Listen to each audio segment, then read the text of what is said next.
বন্ধুরা, এটা একটা ফল দেখতে আতা ফলের মতো হলো, এটা আতা ফল না, আর পুরোপুরি আতা ফলও না। এটার নাম হলো সরফা।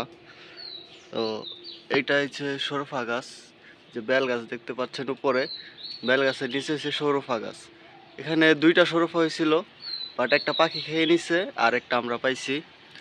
আর কিছুদিন ধইরা বেলও পাকতেছে না, হয়তো ভিতরে কাঁচা হয়ে যেতেছে সব বেল। দুইটা গাছ আছে আমাদের বেলের, কোনো গাছেই বেল পাকতেছে না 2 দিন ধরে। আর এমনিতে প্রতিদিন দুইটা একটা কইরা পড়ছে। তো সরফাটা এখন আমার ছোট বোন ভাঙবে, দেখি ভিতরে কেমন হয়েছে। শক্ত না,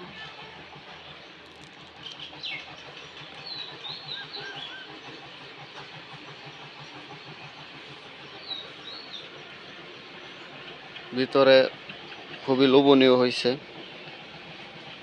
খুবই ওয়াও। অস্থির। দে আমার কথা ভাঙ্গা দে। হ্যাঁ, এথানি না, সবাই রয়েছে না, গাছের ফল একটু একটু খান যায়।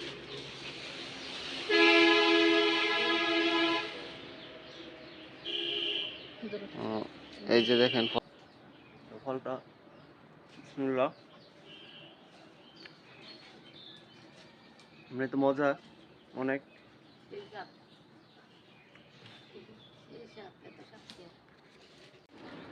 এই যে আমাদের কালাচান, সে বিরক্ত করে দেখে তারে বাইন্দা রাখা হয়েছে সকালবেলা।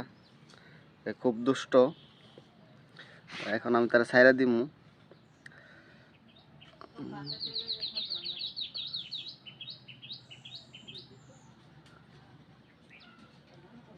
কালাচান, তোর বাইন্দা রাখছে সকাল সকাল, কারো এখনো খুলছি না তো।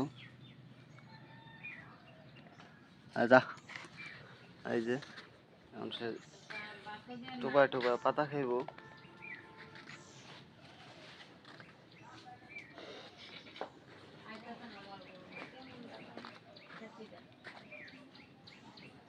সকাল একটু হাঁটতে আসছি, কারণ সারাদিন বাসা থেকে বের হওয়া যায় না। আর ইদারিং যে গরমটা পড়ছে, আসলে এটা সহ্য করার মতো না। তার মাধ্যমে আবার করে কারেন্টে একটু লুকোচুরি। আসলে কারেন্টের জ্বালা আর কি বলবো, কারেন্ট তো আমরা পাই না। 3 ঘন্টা পরে পরে আসে, আধা ঘন্টা থাকে, আবার 3 ঘন্টার জন্য চলে যায়। তো আজকে যে জায়গাটা আসছি, জায়গাটা দেখতে খুবই সুন্দর। আর দেখেন, এই যে একটা ঘরের মতো দেখা যাচ্ছে, যে এই ঘরটা আসলে এটা একটা পীরের ঘর। এখানে প্রতি বছর পীর আসে, আর এখানে লক্ষ লক্ষ মানুষ হয়, আমরা অনেক আনন্দ করি। আর ঘরের সামনে যে বাগানটা দেখতেছেন, এই বাগানটা হচ্ছে জাম বাগান, আর আমরা এটাকে জাম বাগান বলেই সবাই চিনি। এখানে আমরা এই জায়গাটার নাম জাম বাগান বলেই সম্বোধন করি। তো এবারে জাম গাছে অনেক ফুল আসছে, হয়তো জামও হবে যদি আল্লাহ দেয়। আর জাম হলে অবশ্যই আপনাদেরকে নিয়ে আইসা জাম খাবো। আসলে খুব কষ্ট লাগে, কোনো কিছুতে ভিডিওতে ভিউ হচ্ছে না। তারপর ওই ভিডিও আমি বানাইতে থাকবো, দেখা যাক কি হয়। এক পর্যায়ে না এক পর্যায়ে তো কিছু একটা হবেই। তো আমি একটা জঙ্গলের ভিতর দিয়ে হাঁটতেছি, আর জঙ্গলের ভিতর দিয়ে এটা একটা রাস্তা।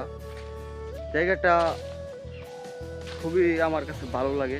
আর গাছে গাছে নতুন পাতা হয়েছে, পাতা পরে এখন নতুন পাতা হয়েছে জায়গায়।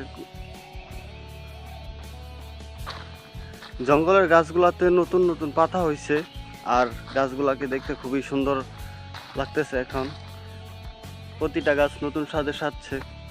আর এখানে দেখেন একটা জিনিস আমি আপনাদেরকে দেখাই।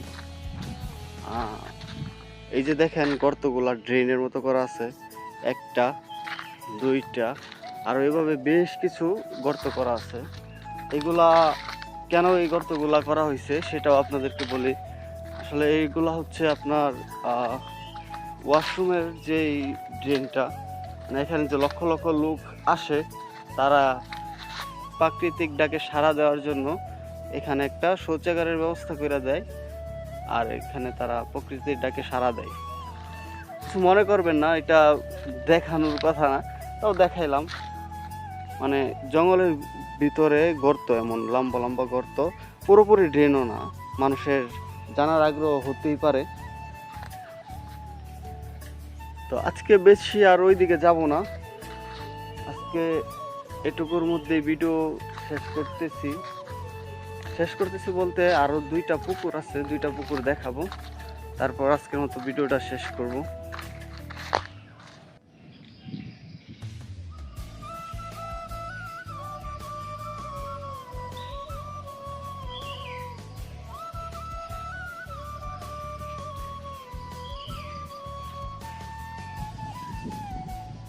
এই যে জঙ্গলের ভিতর 2টা পুকুর,